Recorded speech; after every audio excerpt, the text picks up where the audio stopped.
তৈরি হয়ে গেছে আমার মজাদার ঘাটকল বা খারকনের ভর্তা। এই ঘাটকল ভর্তা কিন্তু গরম গরম ভাতের সাথে খেতে খুব মজা লাগে। ভাজির সাথে ভর্তাটা কিন্তু দারুণ হয়। তা আপনারা বাসায় একবার ট্রাই করে দেখবেন এটা খেতে কেমন হয়। এগুলো হচ্ছে খারকনের ডাটা। অনেকে হয়তো খারকনটা চিনে থাকেন, এগুলো অনেক অঞ্চলে ঘাটকল বলা হয়। এটা হয়তো আপনারা কম বেশি সবাই চিনে থাকেন। এটা কাঁচা ভর্তা করলে কিন্তু দারুণ লাগে। তাহলে চলুন দেখা যাক কিভাবে এই কাঁচা ভর্তাটা করা যায়। আমি এখানে বেশগুলো নিয়েছি, এই দেখেন অনেকগুলো। এই দেখেন পাতাও আছে। এটা অনেকের বাড়ির আঙ্গিনার আশেপাশে হয়, আবার অনেক সময় এটা চাষ করা হয়, বাজারে কিনতে পাওয়া যায়। এটা কিন্তু কাঁচা ভর্তা করলে মজা লাগে, তাই আমি এটা কাঁচা ভর্তা করার জন্য নিয়েছি। এখন এগুলো খোসা ছাড়িয়ে নেব। দেখুন কত বড় বড় মোটা মোটা ডাটা এগুলো।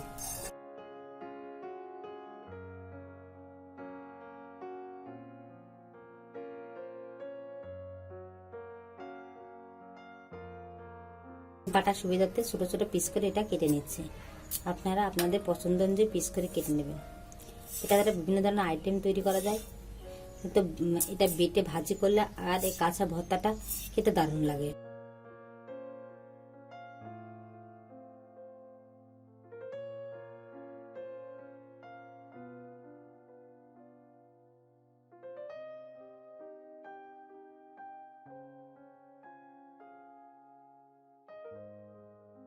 এটা জালি পাতা, তার জন্য আমি আর ফেলবো না, পাতাটাও নেব। এই জালি পাতাটাও ভর্তা করলে ভালো লাগে, জালি পাতাটাও নিয়ে নিলাম। এটা আমার বাজার থেকে কেনা না, আমাদের বরজের ভিতরে এগুলো হয়েছিল, বাসা থেকে এটা আমি নিয়ে আসছি।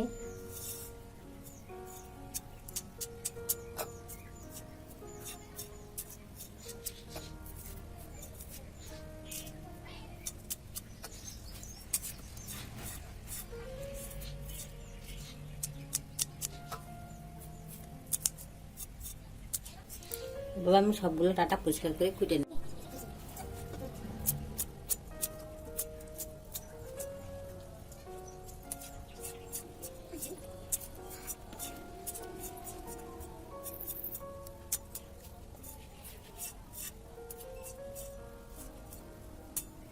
এবার আমি সবগুলো ডাটা পরিষ্কার করে ভালোভাবে খোসা ছাড়িয়ে কেটে নিয়েছি। এখন এটা ভালোভাবে ধুয়ে নেব, নিয়ে বাটার জন্য চলে যাব।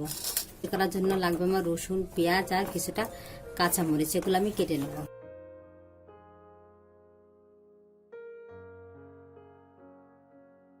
রসুনের কোয়াগুলো খোসা ছাড়িয়ে নিচ্ছে।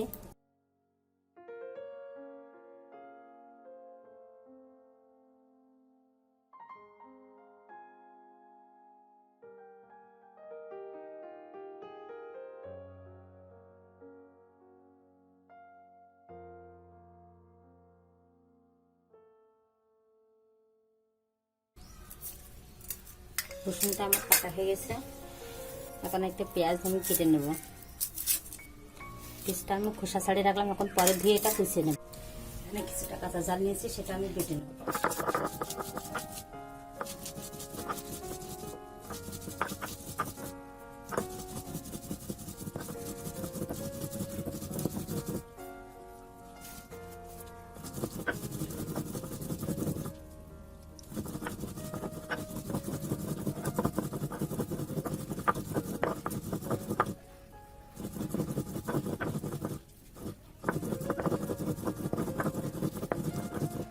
ঝালটা আমি ভালোভাবে বেটে নিয়েছি। ঝালটা আপনারা আপনাদের পরিমাণ মতো নেবেন, যতটা ঝাল আপনাদের প্রয়োজন হয় ততটাই নেবেন।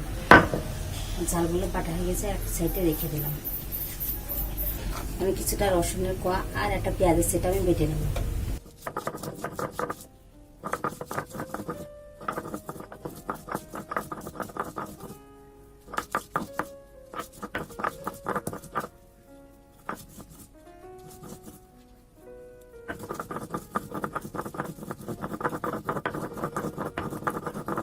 রসুনটা আমার বাটা হয়ে গেছে, এখন এটা আমি উঠে নিচ্ছি।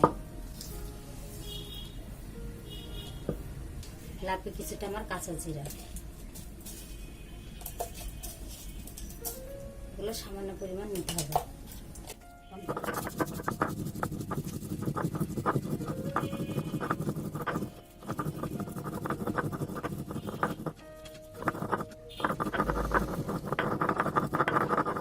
জিরাটা আমার বাটা হয়ে গেছে, এটা আমি উঠে নিচ্ছি।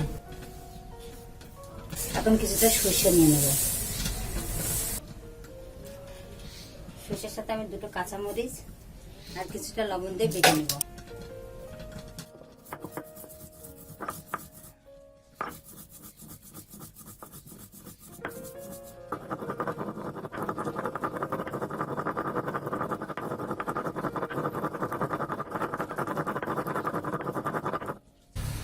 সরষে আর কাঁচামরিচ আমার বাটা হয়ে গেছে, আমি এখন এটা উঠিয়ে নেব।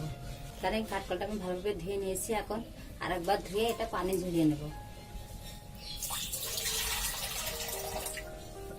পানিটা আমার ঝরানো হয়ে গেছে, আমি এটা বেটে নেব।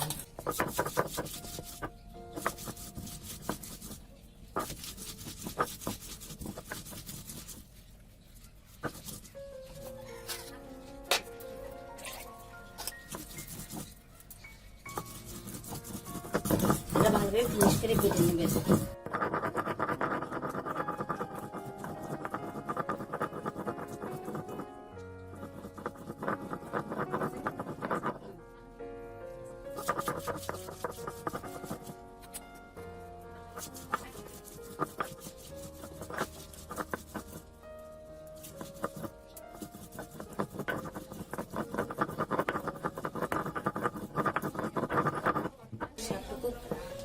ঘাটকলের ডাটা আমার বাটা হয়ে গেছে, এখন এটা আমি একটা পাত্রে উঠিয়ে নিচ্ছি। সবটুকু আমি পাত্রে উঠিয়ে নিয়েছি, এখন এর সাথে কি কি মিশাবো সেটা দেখাবো। সবগুলো আমি বেটে নিয়েছি। পেঁয়াজ বাটাটা আমার দেখাতে মনে ছিল না, তার জন্য আমি পরে বেটে এর ভিতরে নিয়ে নিয়েছি। এখন সবগুলো উপকরণ এর ভিতরে আমি মিশাবো। রসুন বাটা, কাঁচামরিচ বাটা, সরষে আর কাঁচা ঝাল একসাথে বাটা, আর এখানে জিরে বাটা, সবগুলো এর ভিতরে দিয়ে দিলাম।